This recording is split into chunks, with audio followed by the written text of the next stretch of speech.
Welcome to this edition of Onshore Connect. I'm your host, Heather Houghton. In this episode, a fresh take on an old basin. But before we get started, I want to take a moment to thank our sponsors. After decades of conventional drilling, the San Andreas play and the Permian's Central Basin platform may finally see its legacy turned on its side. Since the 1920s, the San Andreas play has been commercially exploited through vertical drilling. Now explorers in the San Andreas are turning to horizontal drilling.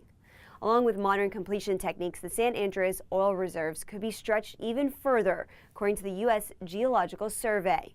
Wedged between the powerful magnets of the Permian, the Midland and Delaware basins, the play may be easy to overlook, especially considering the creativity and elbow grease required to capture reserves. But some veteran roughnecks don't think the San Andreas tank is anywhere near empty. HARTENERGY spoke with Terry Dobkins, President and CEO of Elk Meadows Resources, about the challenges his company faces in the San Andreas and how the company has unlocked success in this historic play. Let's listen in. How do you unlock the code in the San Andreas horizontal play? It's not ubiquitous. It's not everywhere. And so we need to understand what controls the volume of oil there and the ability to get it out. So, the San Andreas covers huge amount of oil throughout the Permian Basin, but it's not all a candidate for horizontal drilling. There's a lot of it that's been developed up on the highs in fields that were drilled in the 20s, 30s, 40s, 50s. We need to look at the edges, look at the areas where it's too tight to be economic to drill vertically, and that's where it opens up the opportunity for us to drill horizontally. So we need to understand the geology, understand the depositional environment and the structures, and be able to make that fit together. What are some of the biggest challenges in the San Andreas?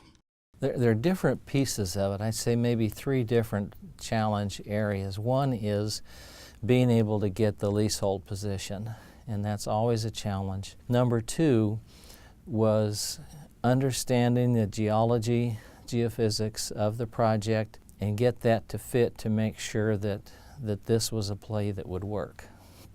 And then the final piece would be the operational side. And the challenges there would be not so much the drilling itself. That part we've done for years and very comfortable with it. But the other part was the completions, how to stage it, how to put the clusters in, what frac sizes do we use. But even beyond that, the day-to-day operations challenges would be how to get rid of the produced water, how to keep the costs down, and having enough electric power to run all of the pumps that it requires to do this. Is Elk Meadows considering larger fracks and longer laterals? I would say that we're early on in determining what the best size fracks are, how much fluid, how much proppant. I don't think we know where the breakover point is bigger better. There's always a point at which it's a diminishing point of returns, and we don't know where that point is in terms of frac size.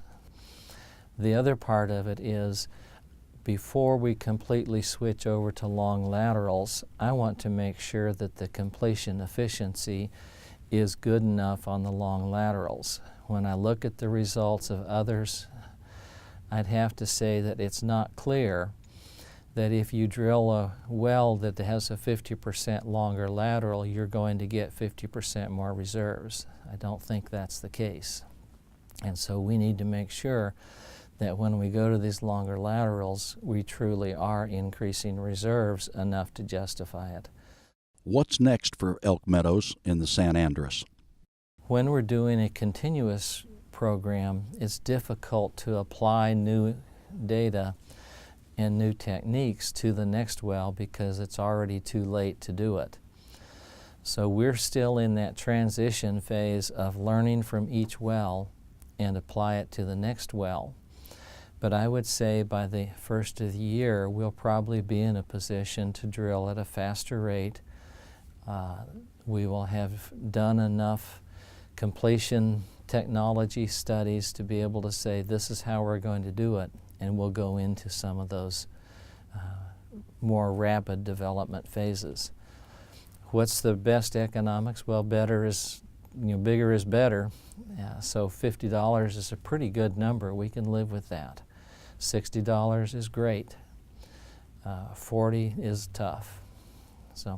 But I'd say that the San Andres horizontal is one of the few plays going that is still economic and continues to be good even at $40. Onshore Connect returns next month with a look at water management. We want to thank you, the viewer, and our sponsors for making this program possible. Until next time, let's stay connected. To stay up to date on the most recent HARTENERGY videos, subscribe to our YouTube channel by clicking here.